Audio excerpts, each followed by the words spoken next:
Hey everyone, welcome back. In this video, I'm going to walk you through moving your Jenkins home directory to a new disk. If you have ever seen your Jenkins server hit 100% disk usage during a build, you know exactly why this matters. A full disk stops builds, corrupts data, and takes your entire CI/CD pipeline offline.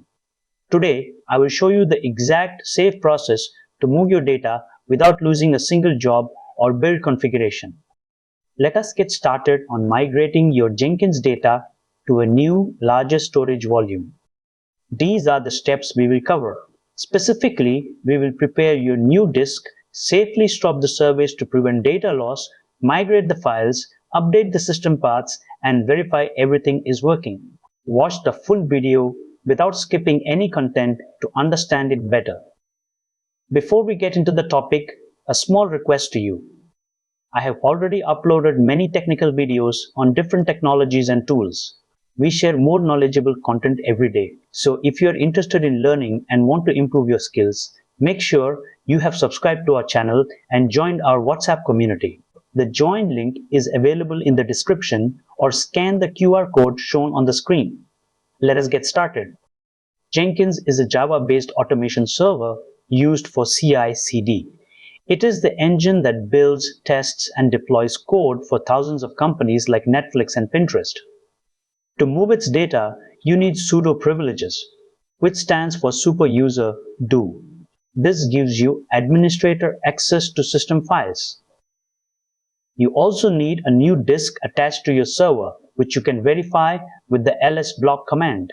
We will use Rsync for this migration because it is far more reliable than a standard copy command. To check if Rsync is installed, run rsync-version. If it is missing, install it using apt install rsync. Take a moment to review each point shown on screen. The first step is identifying your new disk. Run ls-block to list block devices. Look for the disk that does not have a mount point yet. Once identified, we format it using the mkfs command with the ext4 file system. This prepares the disk to store data. After formatting, we create a mount point directory, and finally, we mount the device to that directory. This makes the new disk accessible to the operating system. This output confirms the new disk is correctly mounted. You should see your new device, which in this case is SDB, mapped to the mount point you created. If the mount point is empty, the disk is not active. Double-check your mount command if the size is not reflected here. You must stop Jenkins before moving files. If you do not, files being written during the transfer will cause corruption. We use systemctl stop to halt the background service. Once stopped, we use the status command to confirm the service is inactive. Do not skip this check. If Jenkins is still running, your backup will be inconsistent. The output must show inactive or dead. If you see active in green, Jenkins is still running. You must ensure the service is fully stopped before proceeding to the data transfer stage, or you risk damaging your workspace and build history files. Now we transfer the data. We use rsync with the -a flag for archive mode, which preserves permissions and ownership. The -v flag gives us verbose output so we can see progress. The -p flag shows a progress bar and allows us to resume if the connection drops. We are syncing everything from the old Jenkins directory into our new mounted disk path. This process can take time depending on how many builds and artifacts you have stored. This output shows Rsync in action. It calculates the file list and then begins the transfer. The speed will depend on your disk performance. Once this completes, you will see a summary of the total size transferred. If you see any permission denied errors, ensure you are running this command with sudo. Jenkins does not know it moved, so we must tell it. We edit the system service file. Use nano or your preferred editor to find the environment variable for Jenkins home. Update this path to point to your new mount location. This is the most critical configuration step. If this path is wrong, Jenkins will fail to start or create a fresh, empty home directory in the wrong place.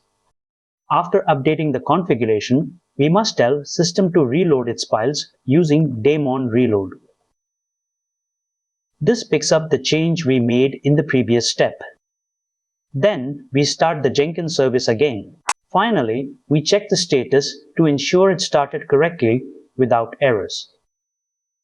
Jenkins will take a moment to initialize as it reads the data from the new disk. You should see active running. If the status shows failed, it means Jenkins could not read the data path. Check the system log using journal ctl-u Jenkins to see the specific error. It is usually a permission issue on the new directory.